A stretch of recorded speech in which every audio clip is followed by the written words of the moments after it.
Alright guys, hello and welcome back to another video on the channel. Today we're going to be checking out the new patch notes for the new update for Honkai Star Rail, and I'm going to be talking about why this is kind of a big update, and not necessarily for the reasons you might think. Let's just jump straight into things. Okay, so the first thing I really want to touch on here, and I'm kind of going a bit out of order here, is going to be the new Simulated Universe update being Planar Infinity. There's a few reasons why this is really important for the game, and it's not actually to do with Planar Infinity at all. So the reason why this is kind of a big deal is one of the problems we had, for example, in Genshin Impact, 𝙀𝙓𝙋𝘼𝙉𝘿 game, was a distinct lack of in-game content. And the Simulated Universe Swarm Disaster kind of showed that they were going to, potentially, they know how to do good in-game content.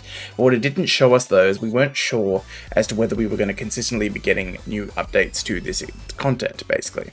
And with Planar Infinity releasing, it kind of shows us now that we are going to be getting regular updates to Simulated Universe, and this is a very big deal because it means we're going to potentially have a very good endgame here for players that want a bit of challenge, a bit of difficulty, a bit of, a bit of fun to keep the game kind of alive. And seeing that 𝙀𝙓𝙋𝘼𝙉𝘿 is actually trying to focus on endgame content is a really big deal for me, and it makes me very excited for the future of this game. Okay, but let's go over the patch notes kind of now, and I'll kind of show like gameplay clips of what I'm kind of talking about on screen when I can. The 1.4 patch will only last for 5 weeks instead of the usual 6, so they did state that it's going to be a shorter patch this time around. I'm not really too sure why that's the case, but they decided that's what they're going to do. So instead of ending like a week later than it usually will, it's going to end on the 15th of November, so that's when this patch is going to go until. Meaning we might get Planar Infinity, because, hold on. So with Swarm Disaster, when the 1.3 launched, we got Swarm Disaster like 7 days, like a week into the patch, but because we're getting a shorter patch, we might actually get Planar Infinity at the start of the patch, which I'm hoping that's the case. I don't know if it is yet. So just a brief little summary of what we're going to be talking about today with the new content coming.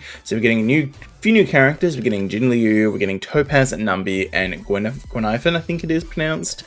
So we're getting those 3 new characters. 2 of them are 4 stars. 2 of them are 5 stars, and 1 of them is a 4-star. We'll also, in addition to that, be getting a Seeya rear run banner, which is going to be very exciting. I actually haven't got Seeya's light cone, so I might try and actually pick that up this time around. In addition to that, we're also getting a new main story, which I'm pretty excited for. I'm hoping it's going to be a little bit longer than what we got in the last patch.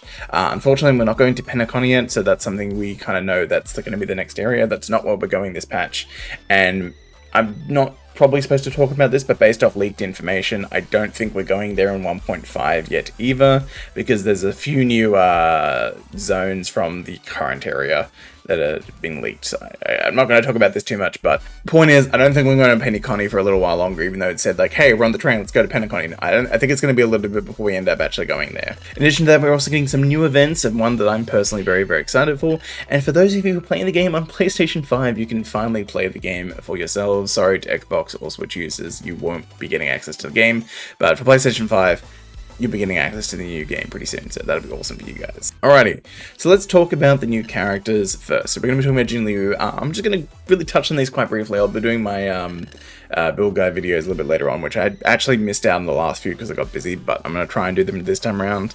But basically, she's going to be a DPS that has a very heavy burst kind of damage, so when she goes into her, like, I'm hurting my teammates kind of phase after using her ultimate or getting certain amount of charges, that's when she's going to be doing her most amount of damage, it seems. So I'm not really going to touch on abilities or too much in this video, but basically that's what she does. She's going to have a very burst heavy setup where basically she will build up these stacks, and essentially when she goes into these, once she maxes out the stacks, I believe, she'll go into her, like, I suppose rage form, I don't really know what to call it, moonlight form, where she'll hurt her teammates, and based off the amount of HP that is consumed, she'll deal more damage to the enemy, and that's kind of how she kind of works. Yet again, more detailed video coming out for these characters in the future. And then we have 𝙀𝙗 and 𝙀𝙗𝑏. These characters are going to be a fire DPS team. And as a fire DPS team, the 𝙀𝙗𝑏 is going to be doing a lot of follow-up attacks, so this is going to be probably a very follow-up attack heavy character. In addition to that, they also have some exploration gimmicks, which I think is kind of cool.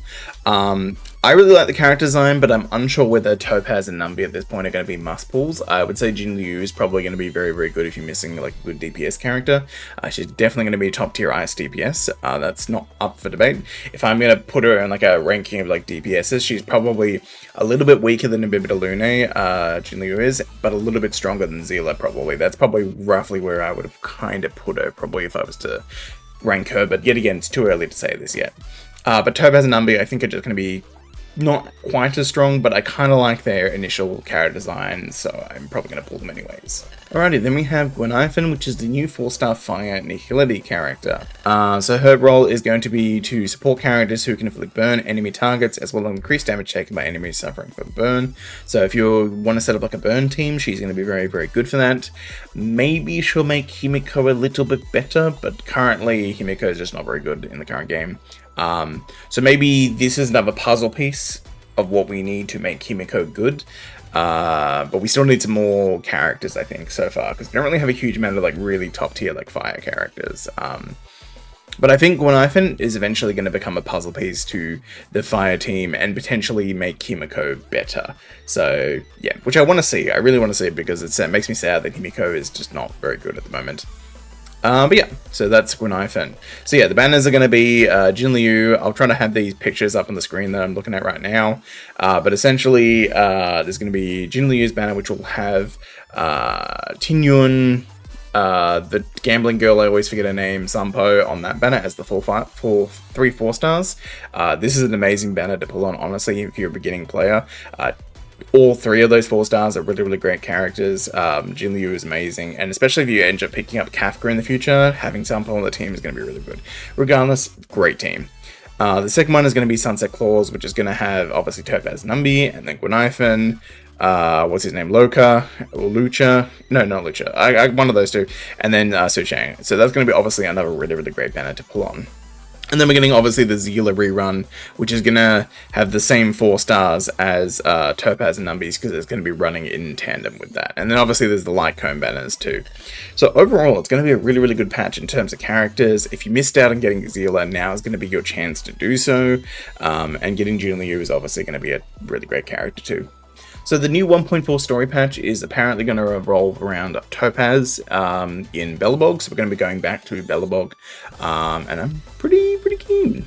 Yeah, so this is going to be pretty fun. I can't wait to see this. But yeah, let's just jump into the story. I'm going to be obviously playing this story off stream, but it's going to be a lot of fun and I cannot wait. So then we have a new event being Ethereum Wars. This event looks dope as hell. I am keen as hell for this, and from my understanding, this, based off what I saw in game today, because they had like the news stuff they posted in game, it might actually be a permanent event with limited time rewards for the event duration. But this is Ethereum Wars. So Ethereum Wars is basically going to be a Pokemon kind of style game mode where you'll get to essentially, I don't know about capturing, but you'll get to control enemies from the world that you've kind of seen throughout the game, and then you'll be able to use those enemies in battles and earn rewards from doing so. And I think this is such a fun idea to use as a game mode, and I know they're probably not going to, but if they ever decide to bring this event back as like a rerun thing, because it's going to be a permanent event, but I hope what they do is they bring this event back in the future once we've had a few more areas and enemies, and they update the new enemies and put them into this game mode, which I think would be dope as hell.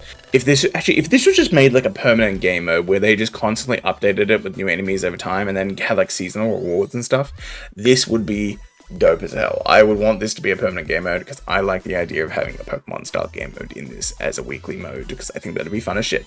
And this is something I hope they do in the future, because they've done it with obviously with Honkai Impact Third, is they add in eventually over time, they'll add in some new game modes to the game. There can be more side game modes or in-game game modes, it doesn't really matter, but I want more game modes basically. And one of the big things of this event is from this Ethereum Wars, you'll be getting a free 4-star selector, which is kind of dope. So the optional characters, as you'll be seeing on screen, will be a choice of 𝙀𝑑𝑒𝑙𝑎, 𝙀𝑑𝑒, Hook, or Luca. Honestly, if you're going to choose which one, it depends on what you have on your team or what you need. But my advice would be, if you have Kafka, and you don't have Luca, go for Luca. If you don't have Kafka, get 𝙀𝑑𝑒𝑙𝑎. Those are the 2 ones I would recommend going for. 𝙀𝑑𝑒𝑙𝑎 is a very, very strong character, especially if you're a free-to-play and you need really, really strong support. She is an amazing character.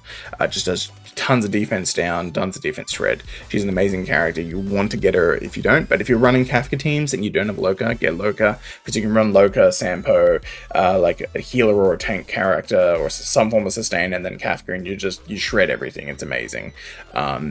But yeah, that's what I would probably say for the 4-star selector. So in addition to that, we will also be getting a new companion mission, which will be for Jinliu. I'm super excited for this. So we'll also be getting a new stagnant shadow, which will be for Topaz and Numby's Ascendance materials, obviously. And two new areas will be added. Two new areas will be added to Belobog, which will be Pillars of Creation and the Old Weapon Testing Ground. So this is obviously where the new story is going to be mainly taking place. Alrighty guys, and that's going to be it for today's video. Basically, I'm super excited for this patch of what it potentially means for the future, mainly with that planar infinity thing, because I hope they continue to update Simulated Universe over time. And I hope eventually as well we get more and more permanent events that get added to that permanent section. And also I hope we get some more new game modes. Those are the three biggest things I want them to keep doing, and two things I want them to keep doing, and one more thing I want them to add to the game. Because I feel like if we continue to get Simulated Universe updates, and then we continue to get new permanent events, and then they add in a couple, maybe one or two extra new weekly game modes, this is going to be one of the best gacha games that I've ever played. Because honestly, I'm enjoying the shit out of Honkai Star Rail right now, and hopefully you guys are too. Anyways, guys, have a good one. See you later. After all, Elio didn't put it in the script. Why would it matter? Bon.